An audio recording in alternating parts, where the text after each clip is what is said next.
Fela Kuti était un homme qui aimait faire des déclarations. Au fur et à mesure qu'il gagnait en popularité, son profil de star devenait plus défini. Il attirait l'attention avec sa suite partout où il allait. Fela avait 14 véhicules, 14.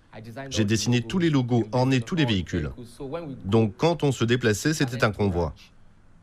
Imaginez 14 véhicules avec Fela et Africa 70, Fela et son visage sur toutes les voitures. C'était la vraie vie de superstar.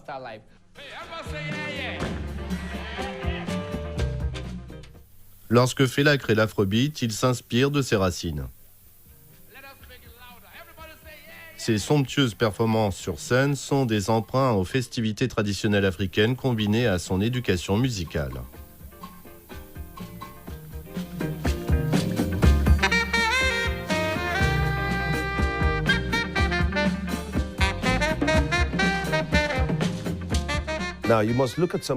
Il faut le voir comme quelqu'un qui a lu sur les traditions et la culture de notre peuple, qui a fait des recherches en travaillant à la Nigeria Broadcasting Corporation, où il a eu accès à des enregistrements pour montrer ce que notre peuple a toujours fait, la grandeur de nos expressions culturelles.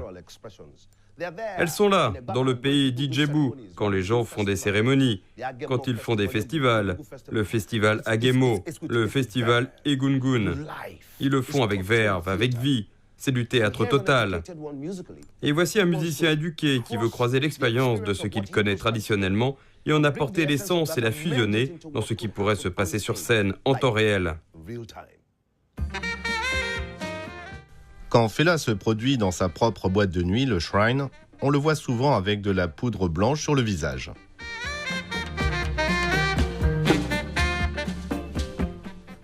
Beaucoup de ses proches pensent alors que Fela assume le rôle d'un prêtre en chef, car le Shrine est aussi son lieu spirituel.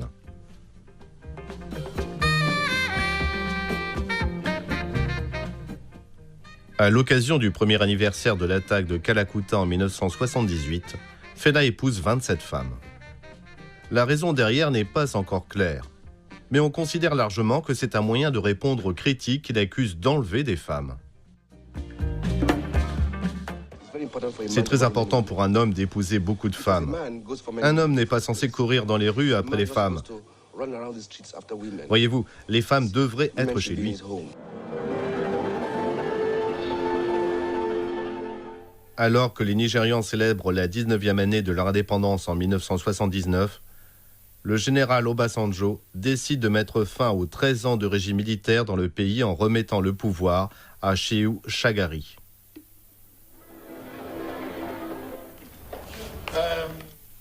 Le dernier jour du mandat d'Obasanjo, Fela Kuti a un cadeau d'adieu surprise pour l'homme qui a mené le raid sur sa maison 2 ans plus tôt. L'artiste et ses épouses portent un faux cercueil symbolisant celui de la mère de Fela jusqu'aux portes de la caserne de Dodane, où vit alors Obasanjo. Ils sont confrontés à l'armée, mais défient les ordres et laissent le cercueil à la porte.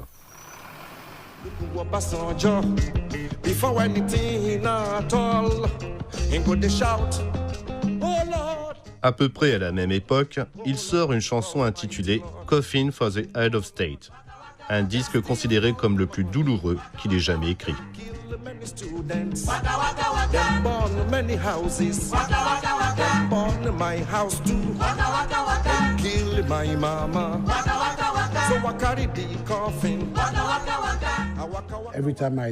Chaque fois que j'écoute attentivement cette chanson, je pourrais probablement pleurer. Parce qu'en l'écoutant bien, vous pouvez entendre qu'il pleurait quand il chantait cette chanson. La première décennie de Fela en tant que musicien d'Afrobeat se termine ainsi par une tragédie. La perte de sa mère le tourmente pour le reste de sa vie.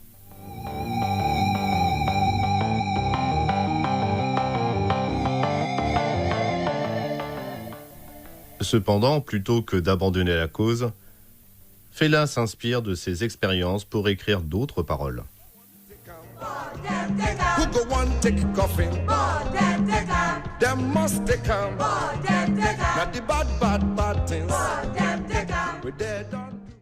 C'était un homme qui, après chaque harcèlement, emprisonnement, tabassage, blessure grave, en sortait plus fort. Il a écrit une chanson sur Kalakuta. Il l'a appelée Kalakuta Show, quand ils sont venus brûler la maison. Donc chaque fois qu'il l'arrêtait, le battait et faisait ce genre de choses, il en sortait plus fort qu'avant. Et il avait toujours une chanson, une nouvelle chanson pour cet incident.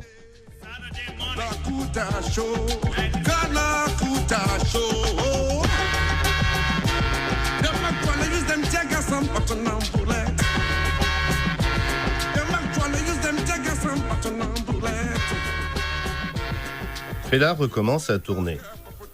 Son étiquette de rebelle fait souvent sensation partout où il va. À une occasion, il interprète sa chanson à succès Zombie au Ghana. Des manifestations éclatent et Fela se voit de nouveau interdire l'entrée du pays.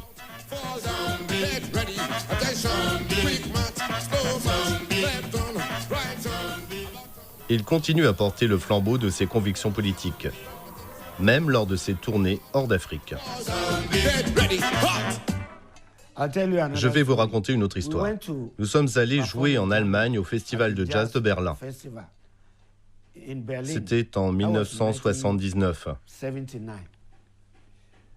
Il y avait dans son entourage un avocat personnel qui était un Ghanéen, George Gardner. Et Fela avait prévu que ces femmes portent des pancartes sur lesquelles étaient écrites des choses idéologiques. Donc, quand nous sommes arrivés à Berlin, son manager, Chike Bremer, son ami manager, lui a dit de ne pas le faire. Son avocat, George Gardner, lui a conseillé de ne pas le faire. Mais je vous le dis, finalement, au moment où nous sommes arrivés sur place, Fela avait distribué des pancartes à ses femmes et elle les portait.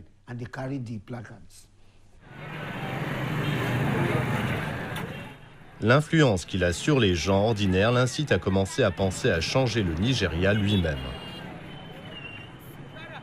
En 1979, avec des groupes de jeunes sympathisants, Fela fonde le Movement of the People et présente sa candidature à la présidentielle. Mais celle-ci est rejetée par les autorités. Ils essayaient de transformer le gouvernement en un gouvernement bipartite, où ils ne pourront plus enregistrer d'autres partis. Ils veulent faire en sorte que le gouvernement ne puisse pas avoir plus de 2 partis dans le pays.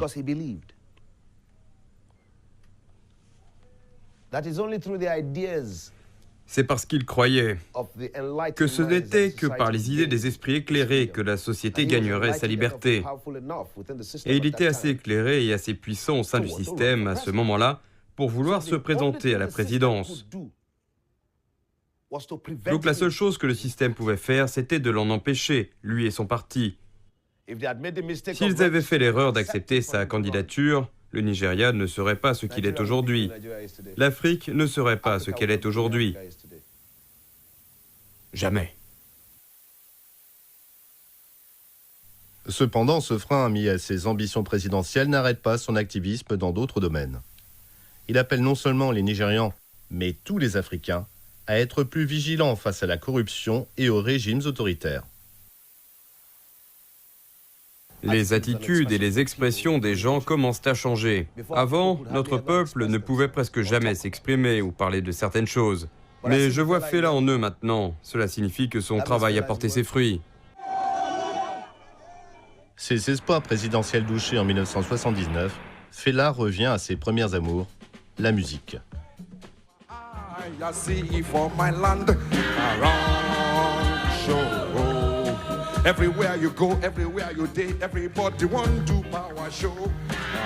À la fin de l'année, il crée un nouveau groupe.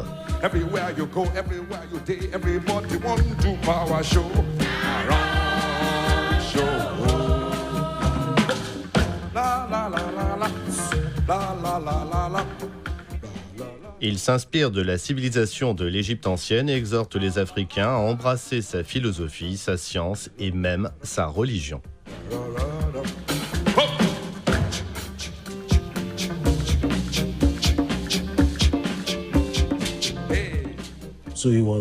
C'était donc, je dirais, un révolutionnaire panafricaniste. Il a utilisé sa force pour nous protéger tous.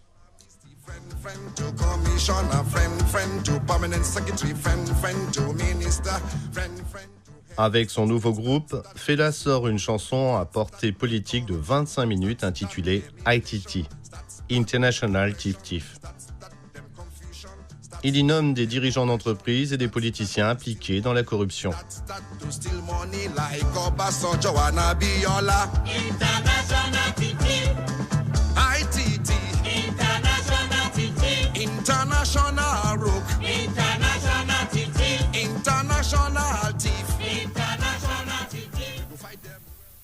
En septembre 1984, alors que Fela est sur le point de partir pour les États-Unis, il est arrêté à l'aéroport et emmené devant un tribunal militaire.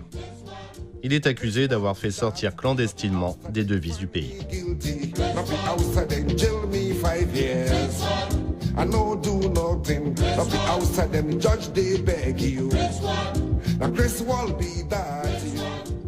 Il est condamné à 5 ans de prison, la plus longue peine qu'on lui a jamais infligée. Les Blancs maltraitaient les Noirs en Afrique du Sud. D'accord, c'est mal. Le racisme est la raison pour laquelle ils le font. Et les Noirs maltraitent les Noirs au Nigeria. Quelle en est la raison? C'est pire. La police frappe les gens dans la rue comme des chiens. En Afrique du Sud, ils le font, mais ils savent qu'ils font face à des critiques publiques.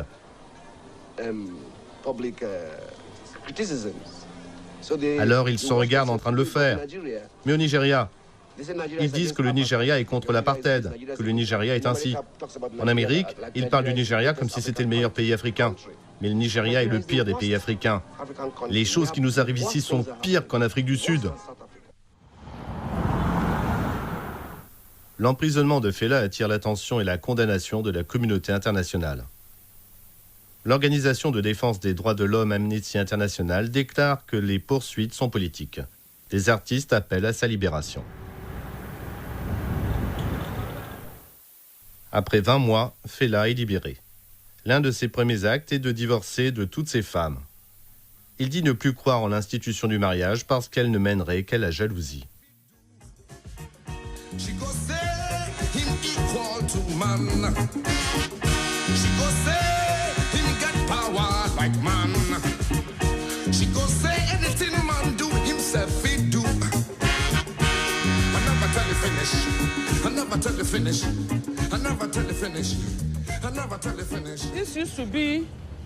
C'était notre piscine.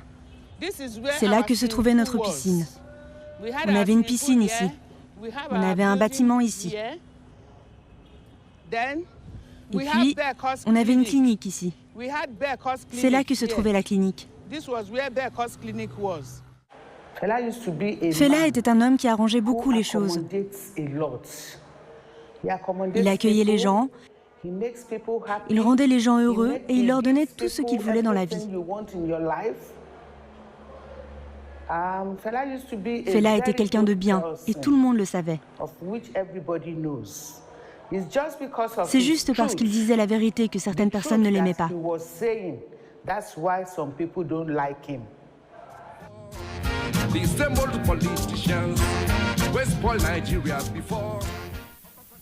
Les années suivantes, Fela mène une vie tranquille. Sa production d'albums ralentit et la légende de l'afrobeat se concentre davantage sur la spiritualité au shrine.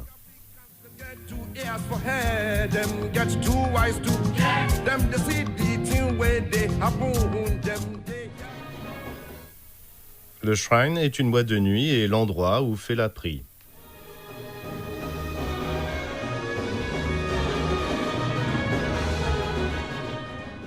En créant quelque chose comme un sanctuaire où les gens allaient écouter de la musique toute la journée et voyaient des spectacles toute la journée, je pense qu'il devait être quelqu'un avec un niveau de QI très élevé, parce que vous ne pouvez pas le faire avec un QI normal.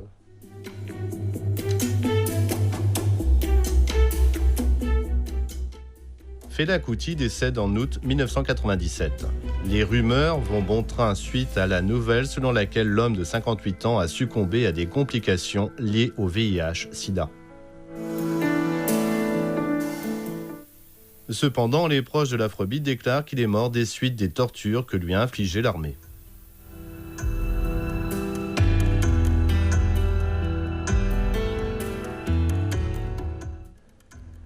Savez-vous combien de fois ils lui ont brisé les os, les côtes? Oui, à l'époque de Shagari, ils ont envoyé des policiers pour aller le tabasser. Et ils lui ont cassé les côtes.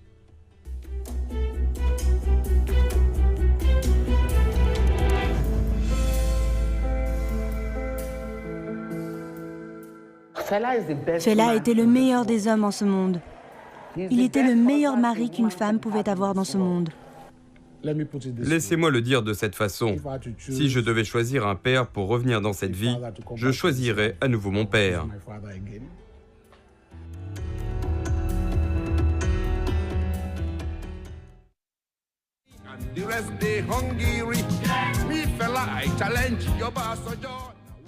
Mais sa musique a survécu.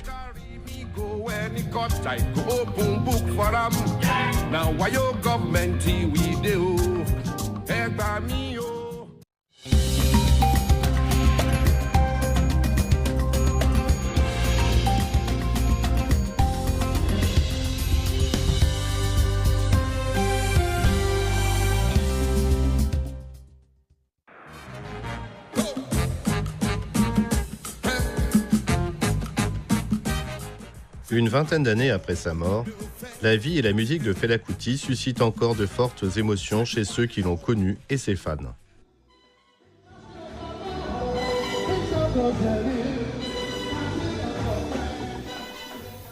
Parmi ceux qu'il a inspirés, il y a deux de ses propres fils, le premier étant Femi.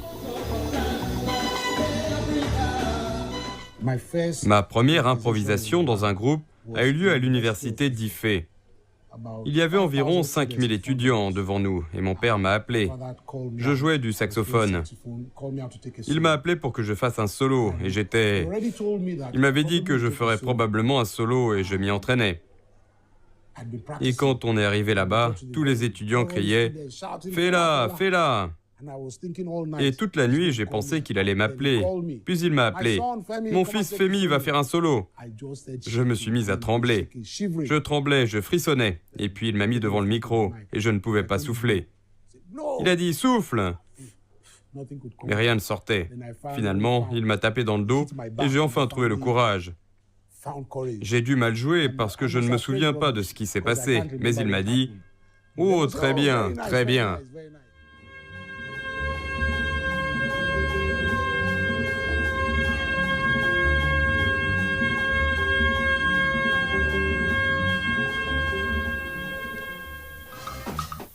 L'autre fils qui suit les traces de son père est Seun.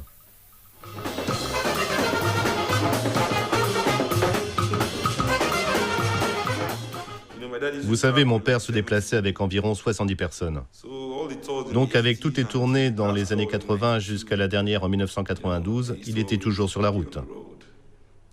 Je pense que c'est l'une des choses qui m'a incité à faire de la musique. Regarder mon père tous les soirs sur scène, passer du bon temps et être payé pour faire ça.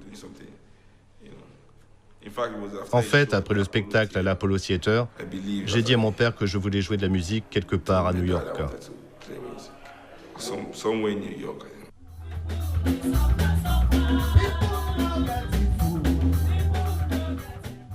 Beaucoup d'autres artistes ont été influencés par Fela. Parmi eux, Dédé Mabiakou, qui faisait la première partie de tous les spectacles locaux et internationaux de Fela.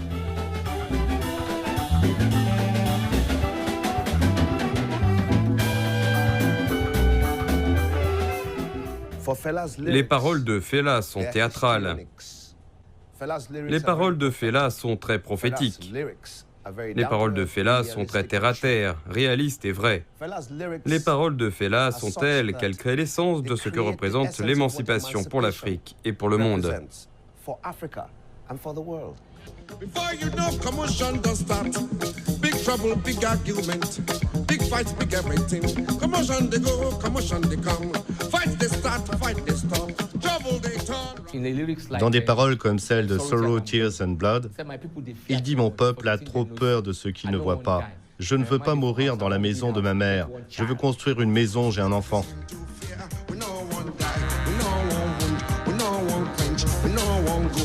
get one child. I'm a different house, my party for house. I want build a house, I don't build a house. I know one quench, I want enjoy. I know.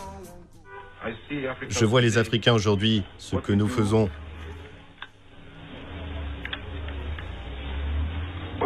Ce que nous faisons, c'est que nous souffrons et sourions. Chaque homme africain souffre et sourit. Comment vas-tu? Vous voyez, nous sourions parce que nous sommes probablement des gens bien. Mais les gens n'ont pas à sourire quand les conditions sont mauvaises. Cela aggrave la situation. Ça mène à l'esclavage parce que notre condition ne prête pas à sourire. Money get the power, it come steal money.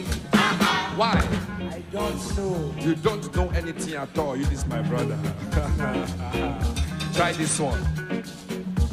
Him not no hungry people. Him not no jobless people.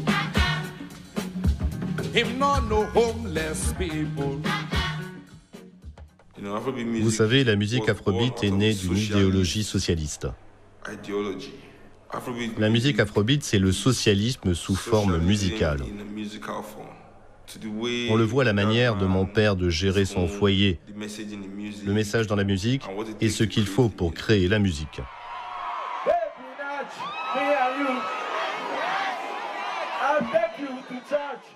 Les musiciens africains actuels ont leur propre vision de Fela et de ce qu'ils représentent pour la scène musicale nigériane et pour l'Afrique dans son ensemble.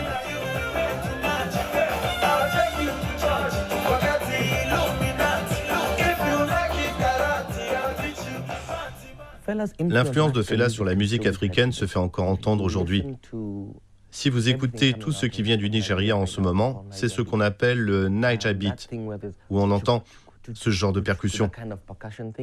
Ça prend ses racines dans l'afrobeat, dans ce que Fela faisait. Bien sûr, Fela avait lui-même innové avec la musique traditionnelle nigériane. Mais on peut aussi entendre cela dans des musiques comme le chakacha du Kenya ou l'izukuti, également du Kenya. Et même des chansons comme Toyadze, Toyadze, qui a cette ambiance très rythmée. Et donc, à tout point de vue, la musique de Fela continue de vivre à travers ce que les musiciens africains font en ce moment. Concernant les spectacles de Fela, il était juste énigmatique sur scène, il était charismatique sur scène, et il était très fidèle à l'art.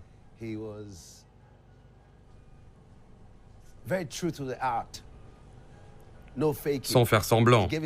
Il donnait tout chaque fois qu'il montait sur scène. Et à chaque fois qu'il quittait la scène, il laissait son esprit à tous. Il était vrai dans ses spectacles. Et il était réel.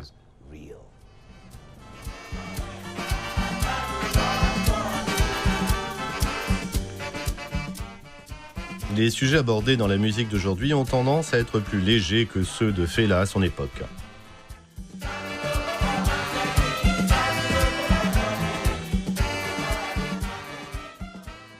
Je pense que Beautiful Nubia nous touche beaucoup. Vous savez, Beautiful Nubia parle de morale et de garçons. Je pense qu'elle nous touche encore. C'est une source d'inspiration. La plupart des artistes chantent toujours sur l'amour et tout ça, donc je pense que j'aime Beautiful Nubia.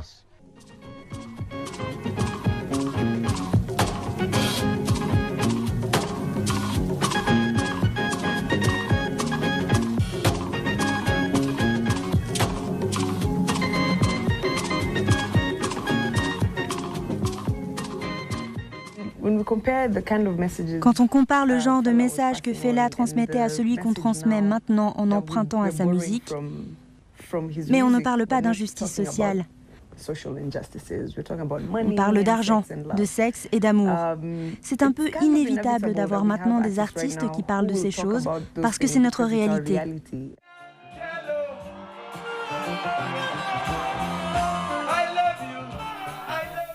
Les stars actuelles ne font peut-être que courtiser les fans ou simplement éviter des ennuis.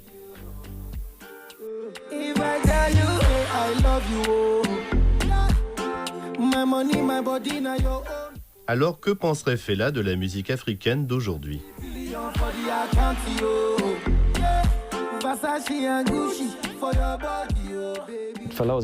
Fela avait une forte conscience sociale en ce qui concernait ses paroles. Il abordait beaucoup de problèmes qui se passaient dans la société africaine. Aujourd'hui, c'est moins ça. Et plus de la scène festive, plus de chansons d'amour, plus de la musique feel-good. Je pense que c'est la principale différence entre hier et aujourd'hui.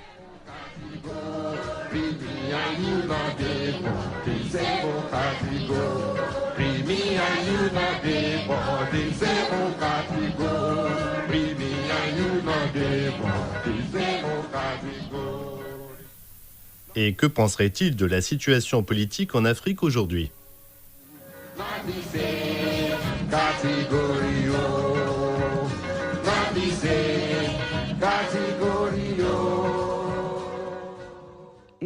Si Fela revenait aujourd'hui et voyait les choix que le Nigeria a fait, je pense qu'il serait très déçu, vous savez. Et je pense que c'est la même chose pour tous ceux qui se sont battus pour la justice.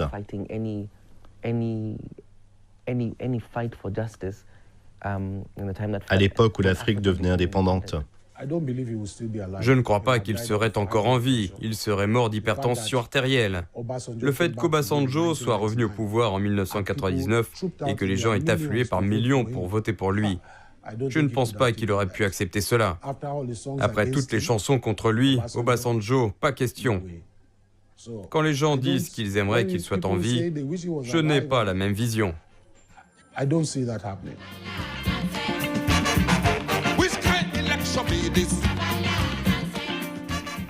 Fela Kuti n'est peut-être plus là, mais sa musique l'est certainement. Et son héritage, qui consiste à faire en sorte que les Africains s'expriment davantage sur les questions sociales, perdure.